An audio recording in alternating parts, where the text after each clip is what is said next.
La délivrance. La délivrance. Qu'est-ce que signifie pour vous? Oh Seigneur, fais-moi sortir de l'obscurité. Seigneur, fais-moi sortir des ténèbres pour la lumière. Qu'est-ce que cela évoque pour vous? Dites-le moi en commentaire, s'il vous plaît. Parce que pour moi, pendant longtemps, j'ai cru que ça avait un lien avec le mystique. Pendant longtemps, je pensais que quand quelque chose ne marchait pas dans ta vie, c'était dû peut-être au fait qu'on t'ait fait quelque chose.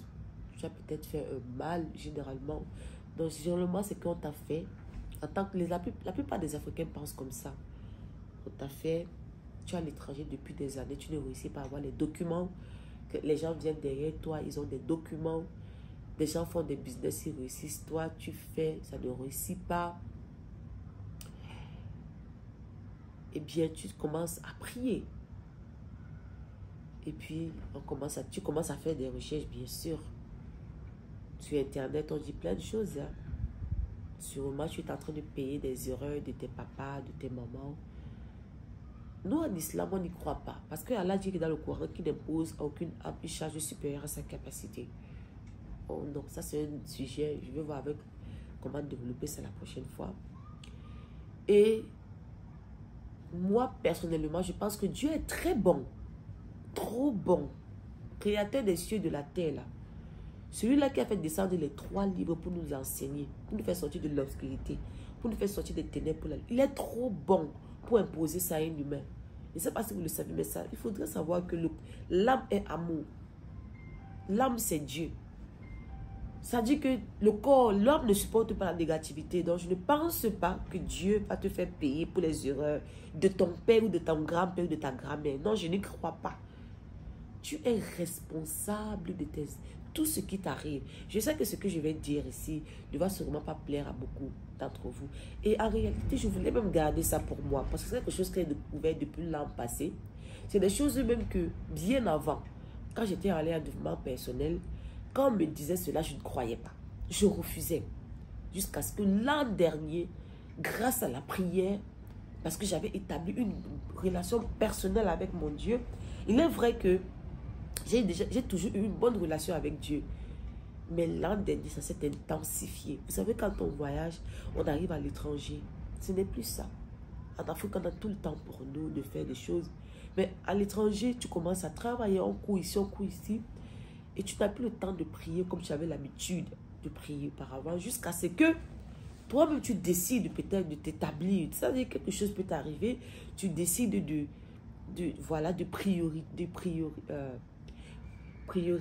priorité la prière.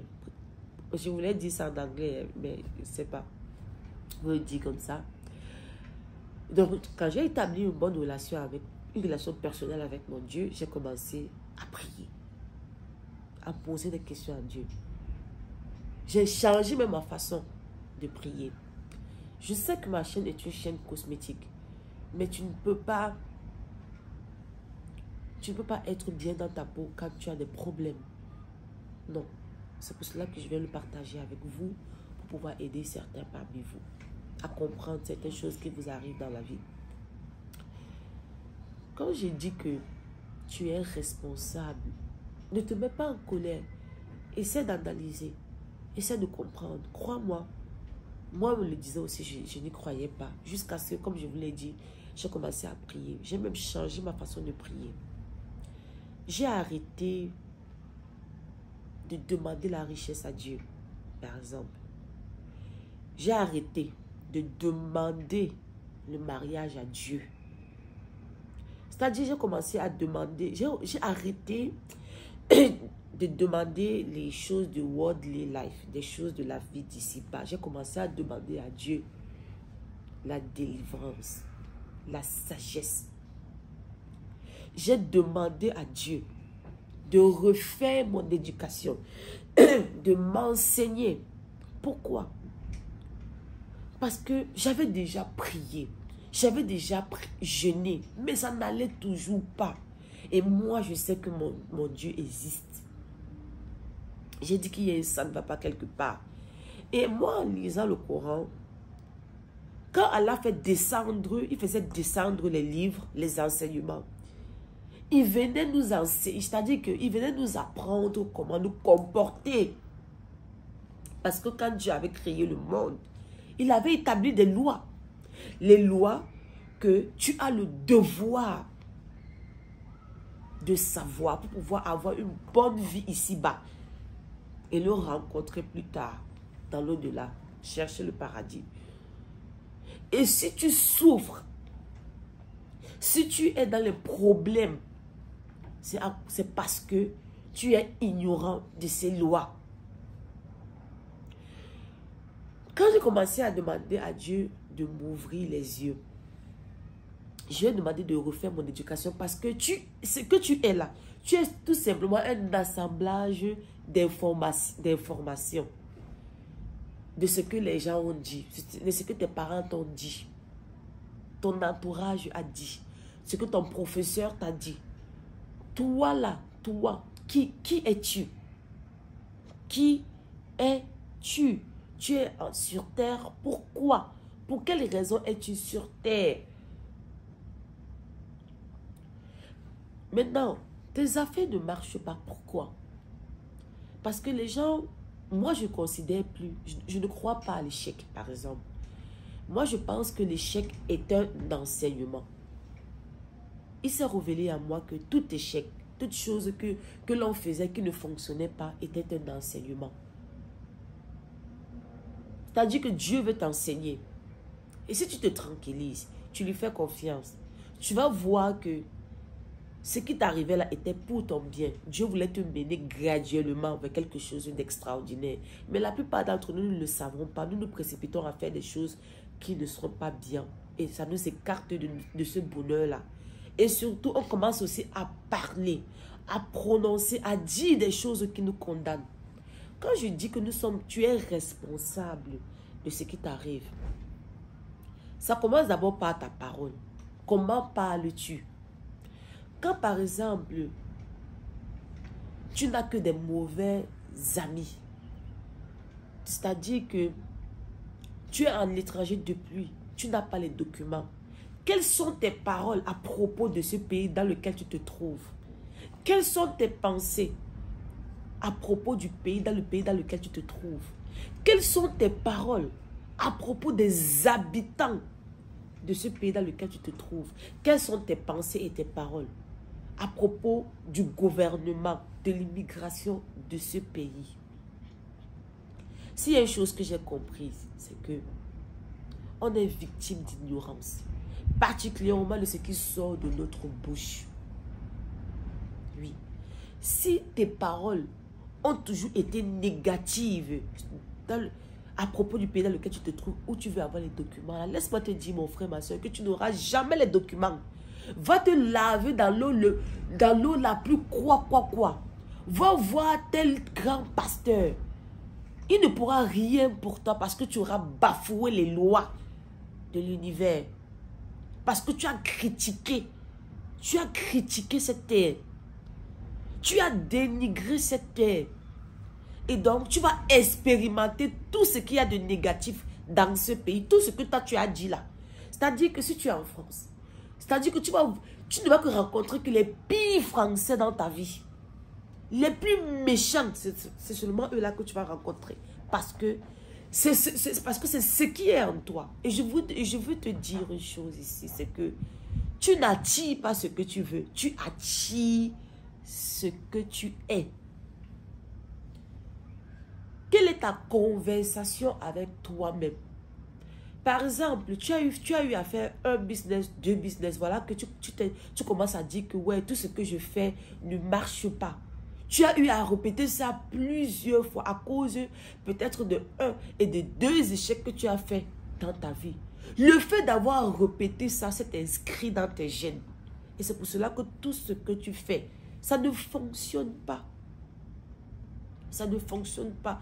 Et quand tu auras ce message, ne te lamente pas. Il y a des solutions par rapport à ça. Il y a des solutions. C'est-à-dire que la bouche élève comme ça détruit. La même bouche qui a gâté là, la même bouche là, peut encore arranger.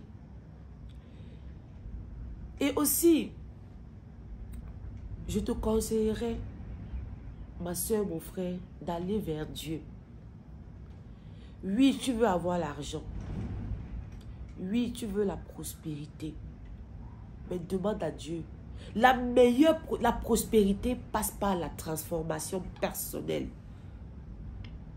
Tu vas voir que quand tu vas commencer à prier, tu vas voir certaines vidéos qui vont venir à toi parlant du développement personnel. Des sujets, peut-être des pasteurs qui parlent de ce que toi tu veux savoir là. Tu vas voir, quand tu vas me rentrer dans les réseaux sociaux, c'est-à-dire que ce que je vais te dire ici, c'est quoi? Je ne suis pas habituée avec ce type de sujet, mais je parle ça comme ça vient. Vous comprenez?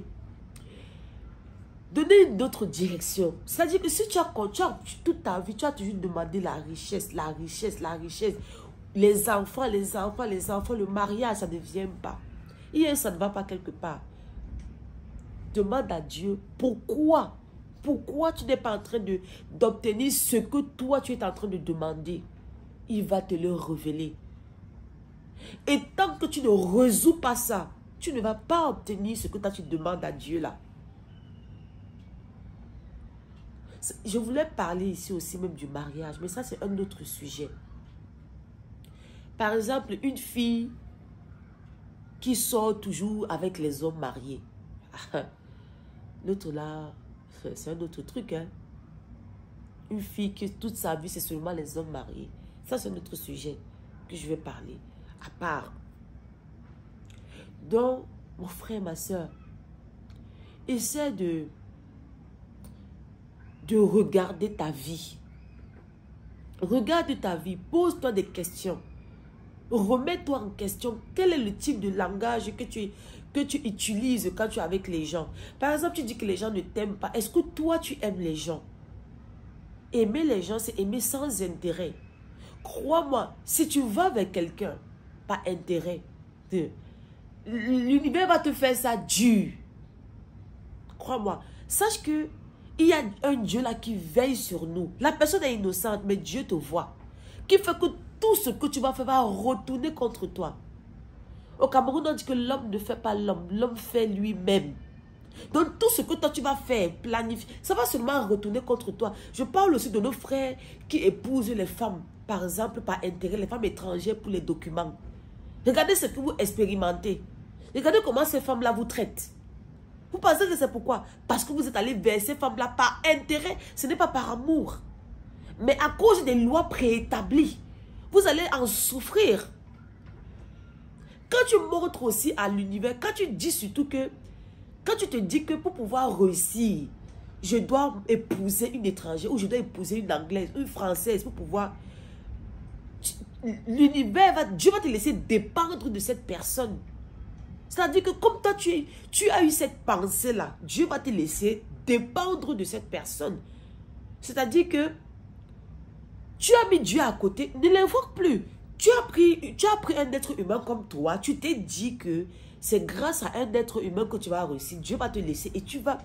Il n'y a pas plus mauvaise affaire. Je sais de quoi je parle. Compter sur quelqu'un. Je parle aussi aux filles qui se sont dit qu'elles ne peuvent pas dépenser leur argent. Que non, c'est l'homme qui doit tout faire pour elles. C'est pour cela qu'elles vont faire des affaires, ça ne va pas marcher. Parce que tu as déjà renseigné à l'univers que ton argent, c'est pour toi seul. Il va te donner l'argent pourquoi? Tu vas réussir pourquoi? Étant donné que tu veux ton argent pour toi, tu veux garder dans tes poches, tu ne veux pas faire les dépenses. Parce que l'univers veut, Dieu veut que l'argent que tu gagnes, que ce soit pour toi bien sûr, mais pour aider aussi également les autres. Pour te faire plaisir. Mais quand tu commences à dire que non, je ne peux pas dépenser mon argent, je ne peux pas faire ceci, un homme qui doit faire pour moi, Dieu va te laisser dépendre des hommes. Et tu sais ce que tu vas expérimenter. Il va te faire mendiante. Et tu connais certains hommes. C'est-à-dire qu'on va te faire faire certaines choses abominables. Tu vas souffrir. On va te faire des choses qui dépassent ton entendement. Des choses répugnantes pour de l'argent. Pourquoi? Parce que tu as déjà parlé comme ça. C'est ta pensée. Tu ne veux pas dépenser ton argent. ton argent c'est pour toi, tu ne peux pas. Donc, il faut faire très attention à ce que vous dites, à vos pensées. Ayez des pensées positives et charitables, des pensées honorables sur vous et sur autrui. Et je voulais aussi ici dire que, surtout, il faudrait savoir que toute pensée négative que tu as contre quelqu'un, toute pensée négative que tu crois avoir sur quelqu'un, c'est sur toi. Parce que le subconscient, quand tu penses du mal de quelqu'un, le subconscient ne voit pas que c'est sur quelqu'un que tu es en train de penser. Il enregistre ça. L'univers prend ça, que c'est ce que toi tu veux. Quand toi, tu ne veux pas que quelqu'un prospère dans son business, quand tu es jaloux du business d'autrui là, c'est sur toi. C'est-à-dire que tu montres à Dieu que tu ne peux pas, c'est-à-dire que tu ne peux pas aussi réussir. C'est-à-dire que tu montres qu'il y a... J'ai tellement à dire, c'est tellement éparpillé dans mon cerveau. Faites attention. Ce que moi, je vais d'abord donner cela comme solution, d'abord, comme j'ai dit, c'est d'aller vers Dieu. Et c'est d'essayer de beaucoup lire, s'éduquer pour comprendre comment fonctionne le monde. Le monde, c'est juste jeu et amusement, comme Allah le dit, avec des règles, des lois qu'il faut obéir. Si tu maîtrises ces lois et règles, le monde t'appartient. Moi, depuis que je maîtrise ces lois et règles, tout va être... Il y a des choses que je ne dis plus, il y a des choses que je ne fais plus. Il y a aussi quelque chose. Arrêtez aussi de prendre le crédit. Tu as l'argent, mais tu prends le crédit. Arrêtez de faire ce genre de choses. Ça attire la pauvreté. Arrêtez de faire ce genre de choses. Tu as l'argent, mais tu ne payes pas les dettes. Arrêtez. Dieu voit que tu as l'argent, mais tu ne veux pas payer. Ça ne peut pas augmenter. C'est-à-dire que l'argent est fait pour être dépensé. Si tu ne dépenses pas, l'argent ne rentre pas. Je ne dis pas dire de dépenser n'importe comment. Mais fais-toi plaisir, par exemple. Paye les dettes, par exemple. La même bouche qui a gâté là. La même bouche qui est restée dévalorisée. Parler des négativités là. Utilise cette même bouche là. Pour arranger ta vie. À partir de maintenant, commence à prophétiser des bonnes choses pour toi. Mes enfants, libère-toi d'abord. Libère-toi d'abord de ces pensées négatives. Libère cela en toi. Parce que si tu fais des affirmations positives, en ayant ça, ça ne peut pas, il faut que tu le libères. Et moi, je ne sais pas, tout ce que moi je fais sur les réseaux sociaux, c'est généralement en anglais. Moi, je voulais vous conseiller un livre ici, là, de Louise Hay. Voilà, je vais écrire son nom ici. I am willing to change. C'est un très bon livre pour ceux-là qui comprennent anglais, qui parlent anglais. Voilà. Et il y a aussi un livre que je peux vous recommander de Florence Scovel Shinn, The Game of Life, How to Play It. Je crois que il y a aussi ces ouvrages, il y a la traduction en français. Je vais mettre le nom de l'auteur. Vous allez aller chercher seulement, vous allez seulement taper Florence Scovel Shinn. Ces livres vont apparaître. Voilà. Et écoutez ces livres. Ça va beaucoup vous aider. C'est ce que j'aimerais partager. Il y a tant de choses que j'aimerais partager avec vous. Croyez-moi, si je veux seulement parler de ce sujet-là, ça ne va pas finir. Donc, posez-moi des questions en commentaire.